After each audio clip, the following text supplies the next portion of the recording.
Update sa mga social media pages ng online selling o adoption ng mga sanggol at ang kanilang tuloy-tuloy na entrapment operations. Tungkol dito, ating alamin kasama si Imelda Ronda, Domestic Administrative Adoption Division Chief ng National Authority for Child Care. Ms. Imelda, Ma'am Imelda, magandang tanghali po at welcome sa Bagong Pilipinas Ngayon. Yes, magandang tanghali po sa inyo, Ms. Nina and Yusek Marx Gutierrez. So, yes po, marami na po talaga dito sa mga accounts sa social media ang nawala na po. Either nag-self-deactivate po at yung iba naman po ay taken down by the Meta PH and the DICT Cybercrime Investigation Coordinating Center. Yung nai-report po ng NACC or National Authority for Child Care na 23 accounts ay halos lahat ay nawala na. So meron na lamang pong 3 na actually kababalik lang ulit last week at merong 2 na bagong accounts po kaming nakita ngayon. Meron naman po yung may mga personal accounts na offering their services sa mga nais na magpapon. Ito po ay kailangan po talaga nating matingnan at mabantayang maigi ang mga personal accounts nito. So sa tingin ko po, mas klaro na ngayon na nakikita po natin yung mga bago po nilang modus at medyo marami po ang nagulat dahil nabalita nga po yung intensified government operations laban sa mga online babysitting. Ma'am, ilan na po ang na-take down natin sa ngayon? Doon po sa 23 accounts, ang natitira na lang po ay 3. Actually po, kababalik lang nitong 3 po last week. Meron kaming nakitang 2 na yun na bagong accounts, bagong create na accounts for online babysitting. Ma'am, sa inyo pong mga 20, opo. So ma'am, 23 po yun, no? Tama po ba? Opo, 23 accounts. Okay. Ma'am, sa inyo pong pakikipagtulungan with DICT, may pagkakataon po ba kung saan maaaring matuntun ang pinagmulan ng sino mang gumagawa ng mga social media pages na ito upang mapanagot naman sila sa batas? Actually, last June 3 po ay nakipagpulong po ang aming Executive Director, si Undersecretary Janela Ejercito Estrada, sa DICT Cybercrime Investigation and Coordinating Center. So they told us that they have the platform to identify and track a specific perpetrator. Ang nagiging sagaba lang po ay kapag anonymous, pero may ginagawa na po ang DICT, CICC na mga paraan para talagang lumutang ang mga pangalan ng account sa isang Facebook group na nakahide. At last June 30 naman po ay nakusap na rin po ng NACC ang Meta Philippines. It was spearheaded by our parent agency, the Department of Social Welfare and Development. So what we want is that they put up a mechanism to provide and help identify and track our law enforcement agency to apprehend and prosecute the perpetrators. So ang Facebook po kasi ay data-free, di po ba? At dahil sa mga groups na ito, mas madali pong makapag-interact ang mga illegal adopters at yung mga nanay o magulang na gustong ibenta ang kanilang mga baby. Sina po yung mga nag-aahente po sa kanila.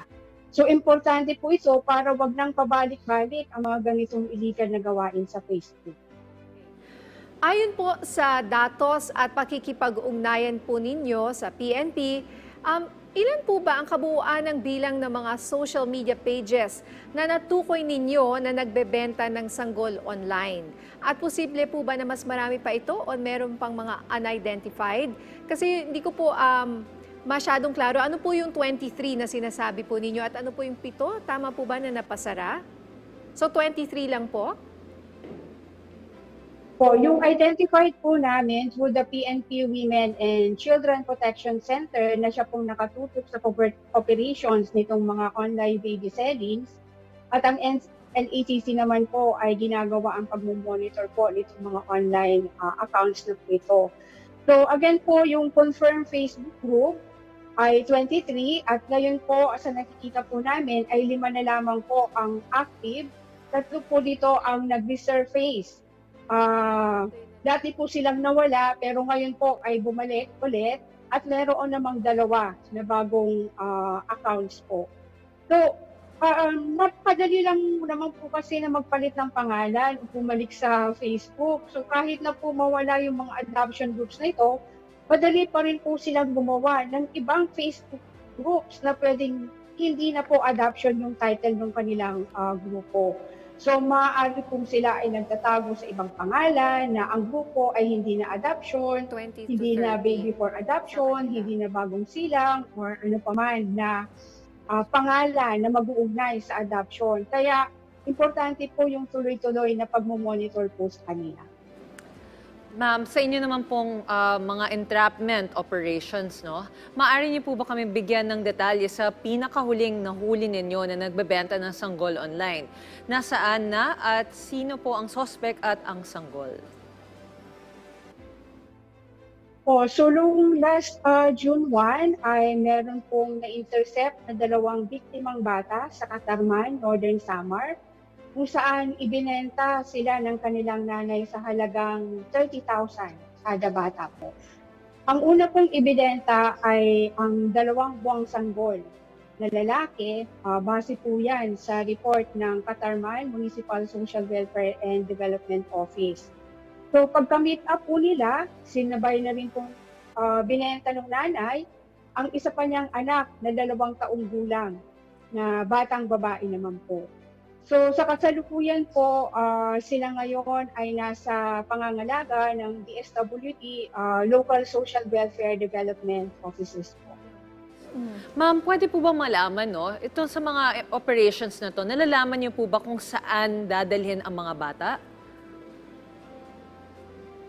Sa ngayon po, wala po kaming konkretong informasyon kung saan po dadalhin yung mga bata.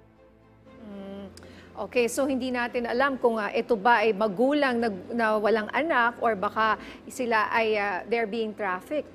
Yes, or exploited. So nakakalungkot po talaga itong balitang ito. Pero at least unti-unti nakakahuli po tayo, no, ng mga gumagawa po nito. So sa kabuuan po, ilan na po ba ang nahuhuli ninyo sa tulong po ng PNP na gumagawa ng ganitong illegal adoption at pagbebenta po ng sanggol? So simula po noong Pebrero nung umpisahan ng PNP Women and Children Protection Committee po ang kanilang operation ay 3 na po ang nahuli na two separate instances. So nung May 15 po, 2 ang nahuli sa Dasmariñas, Cavite. Ang una ay ang hente na nag-declaim po na siya ay empleyado ng isang local government unit sa Dasmariñas at kasabwat niya ang nanay na kapapanganak pa lamang at the time. So yung baby po na binibenta ay 8 days old pa lamang po at the time po.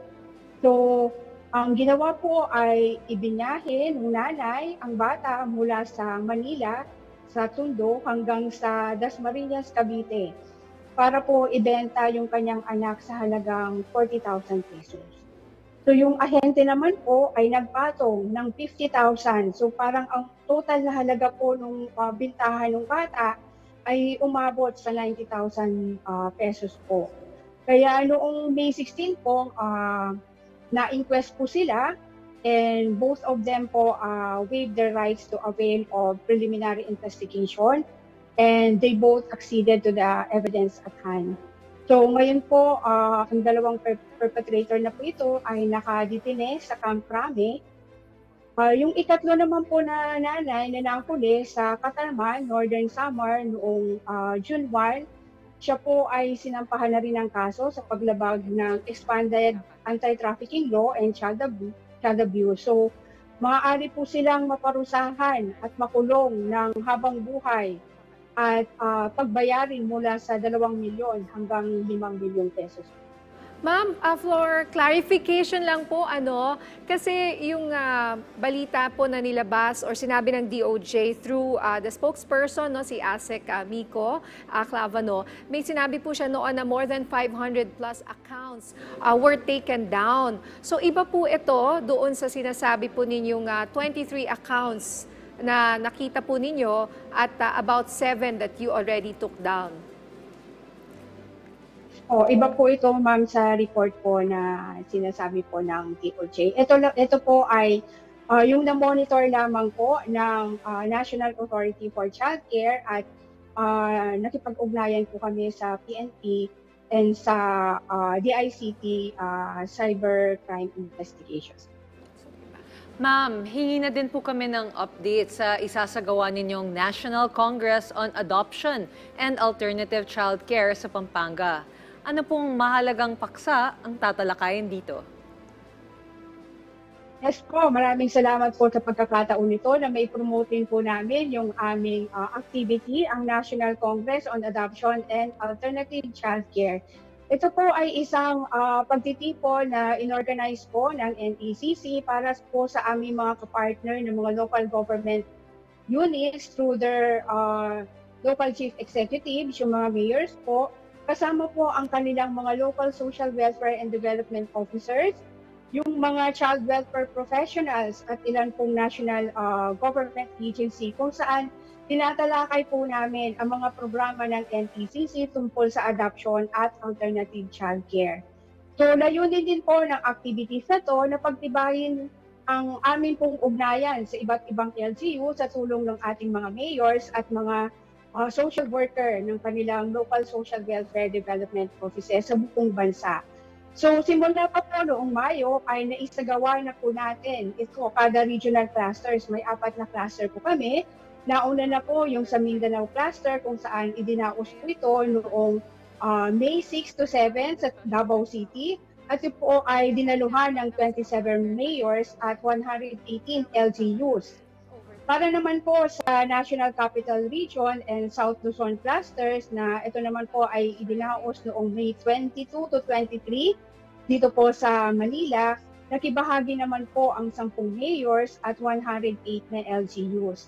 So susunod na po ang itong Central Luzon and Northern Luzon clusters na actually simula bukas, June 19 hanggang 20, sa Clark, Pampanga. At ang panghuli po na cluster ay yung Visayas cluster na gaganapin naman po sa June 26 to 27 sa Cebu City. And we are expecting na mahigit 200 LGUs po yung mag-participate.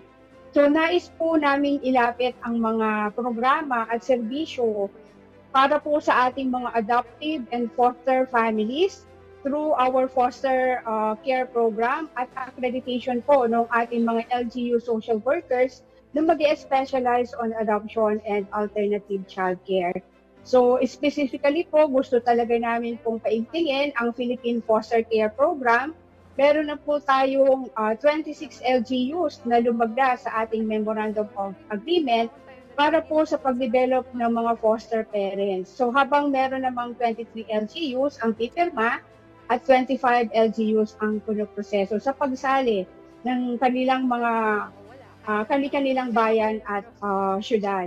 So lahat po ng mga LGUs na to ay nagkukumit na tutulong upang mapalawig ang ating programa sa legal na pag-aampon at pagpo-foster ng mga batang nangangailangan ng pamilya. So dito po sa ating foster care program ay nagkukumit po yung ating mga mayors, yung ating pong mga LGUs na sila ay magde-develop ng at least 10 foster parents sa kanilang syudad o munisipyo. All right. So, okay, ma'am. So yan po yung aming program. Ma'am, good luck po sa inyong event ha at maraming salamat po sa inyong oras, Ma'am Imelda Ronda, Domestic Administrative Adoption Division Chief ng National Authority for Childcare ng DSWD. Thank you.